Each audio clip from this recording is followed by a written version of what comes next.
families of the hostages still being held by Hamas met with lawmakers on Capitol Hill this week to remind them that their loved ones are still in captivity and still need our help. The National News Desk's Emma Withrow sat down with them to discuss the dire situation. Are there any new developments, Emma, in bringing them home? So at this point, these families haven't heard from their loved ones since November of 2023. I can't even imagine how hard it is for them to just simply get up in the morning. But the real story here is the fact that they keep getting up and they keep fighting to bring them home. It's been 431 days since Hamas's brutal attack on Israel. But for Aviva Siegel, whose husband of 43 years remains a hostage, every day feels like an eternity. What was it like when your wedding anniversary rolled around this past year? I didn't want to feel. I didn't want to think. It was very difficult.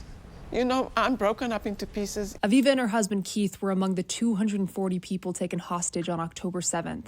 While Aviva was released during a fragile ceasefire a month later, Keith is still one of the hostages believed to be alive, held captive in Gaza. Every moment without him is a painful reminder of what's been lost and what's still at stake. When I separated from Keith, not knowing if I'll ever see him again or where they're taking me, I was very clever of what I said. But I told him, you be strong for me and I'll be strong for you. Keith's an American Israeli, originally from North Carolina, and one of 7 Americans still being held. He didn't want to give them the knowledge that he's an American, so he didn't tell them while he was asked if he's got a different passport. And I asked him, why didn't you say? And he said that he was scared that the Americans would take him out and I would just stay there because I'm not American. So he didn't. He wanted to be with me. He wanted to stay there in hell, just to look after me.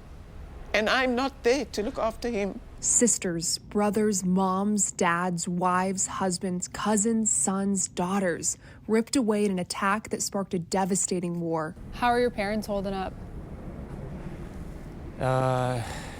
It's very tough for them. I mean, their little girl they don't know anything about her.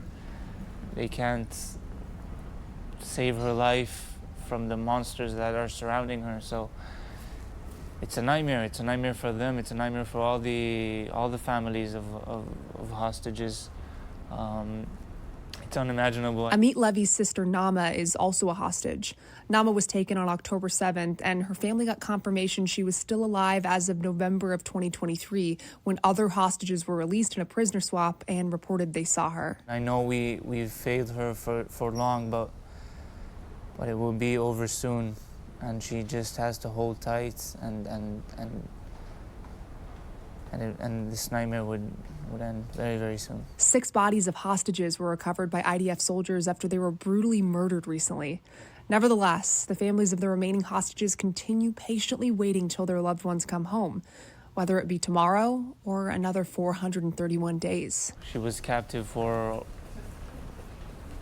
about 9 months already when she had her birthday. We never imagined that it would take so long. Milestones have come and gone, anniversaries, birthdays, holidays, but now even the ordinary days add up to just painful weight, just like the conflict between Israel and Palestine, with so far no end in sight. Jan? All right, Emma, thank you very much.